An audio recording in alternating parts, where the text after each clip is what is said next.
जय जगन्नाथ बंधुगण आज भिडियो रे आमे जानिबा जदि जने व्यक्ति आगको धनी हेबाकू जाउथांती तेबे तांको जीवन रे पूर्वरु केउ केउ सब संकेत गुडाक आसी थाए।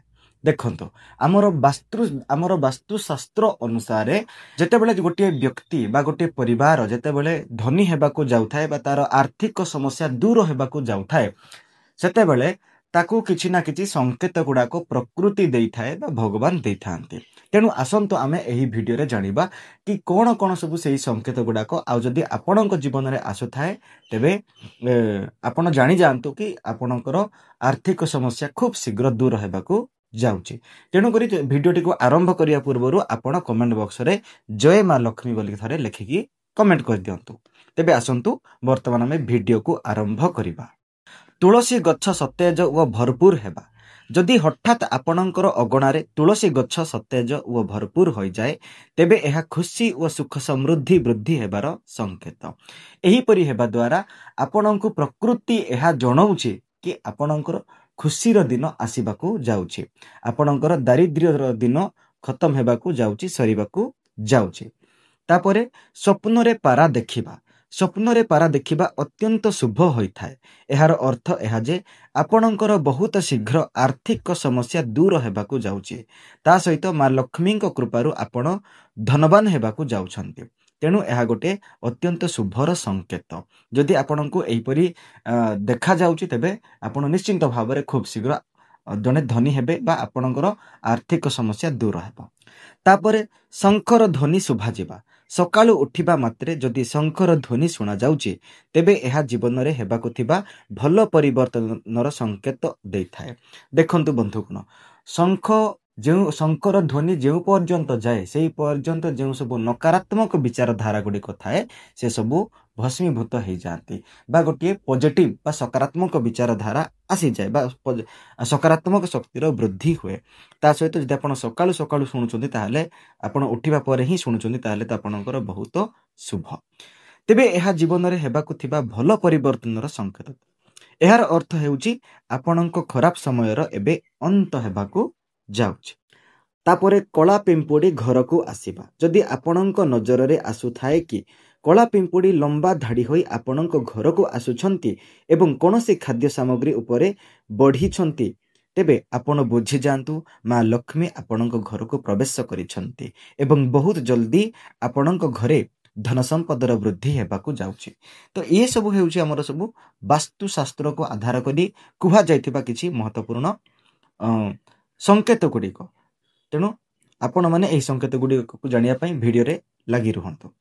तापरे झाड़ू एवं मां लक्ष्मी संपर्क। ज्ञानी मानक अनुसार मां लक्ष्मी और झाड़ूर गभीर संबंध रही थाए। जदि आपण सकाळु सकाळु काहाकू झाड़ू करुथिबार देखुछंती तेबे एहा आपणଙ୍କୁ धनी हेबार संकेत देई थाए। जदि आपण सकाळु ऑफिस जिबा बाटरे लगातार 5 दिन काहाकू झाड़ू करुथिबार देखुछंती तेबे एहा आपणଙ୍କର आर्थिक समस्या दूर करिबार संकेत देई थाए।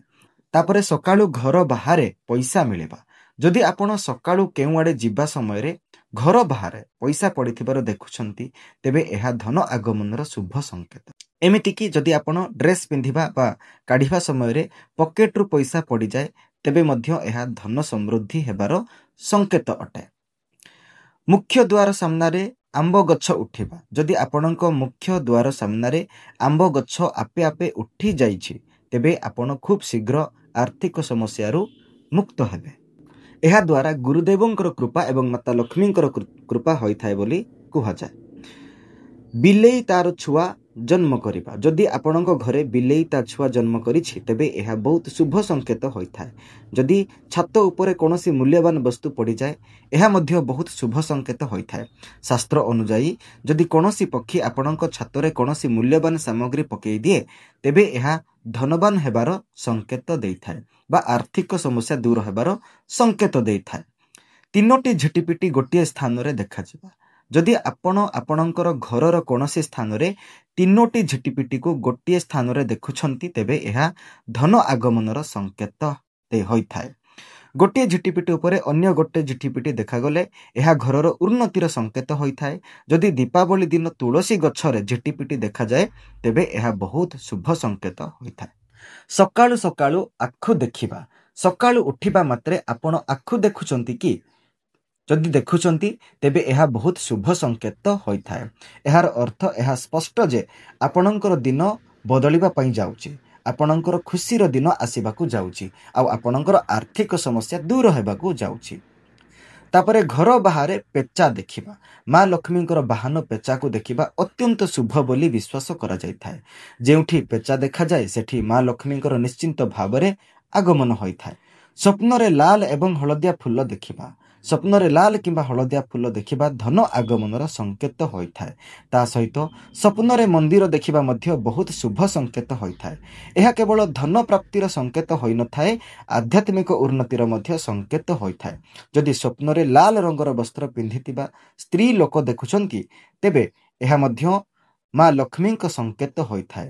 ସ୍ୱପ୍ନରେ ଉଚ୍ଚା ଉପରେ ଉଡୁଥିବାର ଦେଖିବା ମଧ୍ୟ ଉନ୍ନତିର ସଂକେତ ଅଟେ। ଯଦି ଆପଣ ଏହିପରି ଦେଖୁଛନ୍ତି ତେବେ ଆପଣଙ୍କର ଖରାପ ଦିନ ଖୁବ୍ ଶୀଘ୍ର ସରିବାକୁ ଯାଉଛି।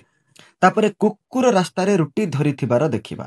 ଆପଣ ବାହାରକୁ ଗଲାବେଳେ ଆପଣ ରାସ୍ତାରେ କୁକୁର ପାଟିରେ କୌଣସି ଶାକାହାରୀ ଖାଦ୍ୟ ଯେମିତିକି ରୁଟି ଧରିଥିବାର ଦେଖୁଛନ୍ତି ତେବେ ଏହି କଥାର ସଂକେତ ଦେଇଥାଏ କି ଆପଣଙ୍କର ଧନ ପ୍ରାପ୍ତିର ଯୋଗ ଜଲ୍ଦି ଖୋଲିବାର ଅଛି। ତାପରେ ବ୍ରହ୍ମ ମୁହୂର୍ତ୍ତରେ ନିଦ ଭାଙ୍ଗିବା। ଯଦି ମହାଲକ୍ଷ୍ମୀଙ୍କର କୃପା ଆପଣଙ୍କ ଉପରେ ଥିବ ତେବେ ଭୋର 3ଟାରୁ 5ଟା ମଧ୍ୟରେ ଆପଣଙ୍କର ନିଦ ଅବଶ୍ୟ ଭାଙ୍ଗିବ। ଏହାଦ୍ୱାରା ଆପଣଙ୍କର ଦିନଚର୍ଯ୍ୟା ସୁଧୁରିବାକୁ ଲାଗିବ। ଏହି ସଂକେତ ଅତ୍ୟନ୍ତ ଶୁଭ ହୋଇଥାଏ। ତାପରେ ସ୍ୱପ୍ନରେ ଶୁଭ ପ୍ରତୀକ ଦେଖିବା। ଯଦି ଆପଣଙ୍କୁ ସ୍ୱପ୍ନରେ ଝାଡୁ, ପେଚା, ମୟୂର, ହାତୀ, ଶଙ୍ଖ, କଦଳୀ କିମ୍ବା ଝିଟିପିଟି ଦେଖାଯାଏ ତେବେ ଏହା ଅତ୍ୟନ୍ତ ଶୁଭ ସଂକେତ ହୋଇଥାଏ। ଏହାର ଅର୍ଥ ଏହା ଯେ ଆପଣଙ୍କର ଧନୀ ହେବାର ସ୍ୱପ୍ନ ଜଲ୍ଦି ପୁରା ହେବାକୁ ଯାଉଛି। ସକାଳୁ ଉଠିବା ମାତ୍ରେ ଶଙ୍ଖ ଧ୍ୱନି ଶୁଣାଯିବା। ଯଦି ଆପଣ ସକାଳୁ ଉଠିବା ମାତ୍ରେ ଆପଣଙ୍କୁ ଶଙ୍ଖ ଧ୍ୱନି ଶୁଣାଯାଏ ତେବେ ଏହା ଅତ୍ୟନ୍ତ ଶୁଭ ହୋଇଥାଏ। ଜଲ୍ଦି ହିଁ ଆପଣଙ୍କର ଖରାପ ସମୟର ଅନ୍ତ ହେବ। ଆପଣ ସବୁ କ୍ଷେତ୍ରରେ ସଫଳତାର ଶୀର୍ଷତାରେ ପହଞ୍ଚିବେ। ତାପରେ କିନ୍ନରଙ୍କୁ ଦେଖିବା। ଯଦି ଆପଣ କେଉଁଆଡ଼େ ଯାଉଛନ୍ତି ଏବଂ ରାସ୍ତାରେ ଆପଣଙ୍କୁ କିନ୍ନର ଦେଖାଯାଏ ତେବେ ଏହା ଅତ୍ୟନ୍ତ ଶୁଭ ହୋଇଥାଏ। ଆପଣ ସେହି ପରିସ୍ଥିତିରେ କିନ୍ନରଙ୍କୁ କିଛି ପଇସା ଦେବା ଉଚିତ। ଯଦି କିନ୍ନର ଆପଣଙ୍କୁ କିଛି ପଇସା ଓଲଟା ଫେରାଇ ଦିଏ ତେବେ ଏହାକୁ ଯତ୍ନର ସହିତ ସମ୍ଭାଳିକି ରଖିବା ଆବଶ୍ୟକ। ଏମିତି କରିବା ଦ୍ୱାରା ଧନ ପ୍ରାପ୍ତିର ଯୋଗ ହୋଇଥାଏ। ତା ସହିତ ଆର୍ଥିକ ସ୍ଥିତି ମଜବୁତ ହୋଇଥାଏ। ତାପରେ ଘରର ଛାତରେ କୋଇଲି ସ୍ୱର ଶୁଭିବା। କୋଇଲି ସ୍ୱର ଶୁଭିବା ମଧ୍ୟ ବହୁତ ବଡ଼ ଶୁଭ ସଂକେତ। ଏହାର ଅର୍ଥ ଏହା କି ଆପଣଙ୍କର ଧନ ବୃଦ୍ଧି ହେବା ସଙ୍ଗେ ସଙ୍ଗେ ଘରର ସମୃଦ୍ଧି ହୋଇଥାଏ। ସକାଳୁ ଉଠିବା ମାତ୍ରେ ପୂଜା ନଡ଼ିଆର ଦର୍ଶନ କରିବା। ଯଦି ସକାଳୁ ଉଠିବା ମାତ୍ରେ ପୂଜାରେ ଚଢ଼ା ଯାଇଥିବା ନଡ଼ିଆ ଦେଖୁଛନ୍ତି ତେବେ ମା ଲକ୍ଷ୍ମୀଙ୍କର କୃପା ଆପଣଙ୍କର ଉପରେ ହେବାକୁ ଯାଉଛି ବୋଲି ବୁଝିଯାଆନ୍ତୁ।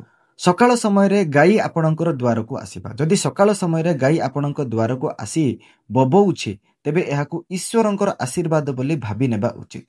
ସେହି ସ୍ଥାନରେ ଆପଣ କ'ଣ କରିବେ ନା ସେହି ସ୍ଥାନରେ ଆପଣ ଗାଈକୁ ରୁଟି ନଚେତ୍ ପାଳ କୁଟା ଦେଇ ବିଦା କରିବା ଉଚିତ, ଅର୍ଥାତ୍ ତାର ଅତିଥି ସତ୍କାର କରିଲା ପରି ବ୍ୟବହାର କରିବା ଉଚିତ। ଏହାର ଅର୍ଥ ଏହା ଯେ ଆପଣ ଖୁବ୍ ଶୀଘ୍ର ଧନୀ ହେବାକୁ ଯାଉଛନ୍ତି। ତାପରେ ହାତ କୁଣ୍ଢେଇ ହେବା। ଯଦି କୌଣସି ପୁରୁଷଙ୍କର ଡାହାଣ ହାତ ଓ ସ୍ତ୍ରୀଙ୍କର ବାମ ହାତ କୁଣ୍ଢେଇ ହୁଏ ତେବେ ଏହାକୁ ବହୁତ ଶୁଭ ସଂକେତ ବୋଲି ବିଶ୍ୱାସ କରାଯାଏ। ଏହାର ଅର୍ଥ ହେଉଛି ଜୀବନରେ ଆର୍ଥିକ ସମସ୍ୟା ଦୂର ହେବାକୁ ଯାଉଛି ଏବଂ ଆର୍ଥିକ ସ୍ଥିତି ମଜବୁତ ହେବାକୁ ଯାଉଛି। ଦେଖନ୍ତୁ ବନ୍ଧୁଗଣ, ଶାସ୍ତ୍ରର ଏହି ସଂକେତ ଗୁଡ଼ିକ ବାସ୍ତବରେ ବହୁତ ମୂଲ୍ୟବାନ।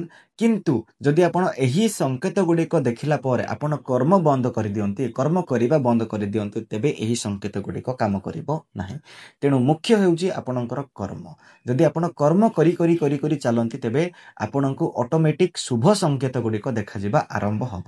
ଆଉ ଯଦି ଆପଣ ଶୁଭ ସଂକେତ ଗୁଡ଼ାକ ଦେଖିଲା ପରେ କର୍ମ କରିବା ବନ୍ଦ କରିଦିଅନ୍ତି ତେବେ ଆପଣଙ୍କୁ ନିଶ୍ଚିନ୍ତ ଭାବରେ ଅଶୁଭ ସଂକେତ ଗୁଡ଼ିକ ଦେଖାଯିବା ଆରମ୍ଭ ହେବ। ଧନ୍ୟବାଦ। ଜୟ ଜଗନ୍ନାଥ।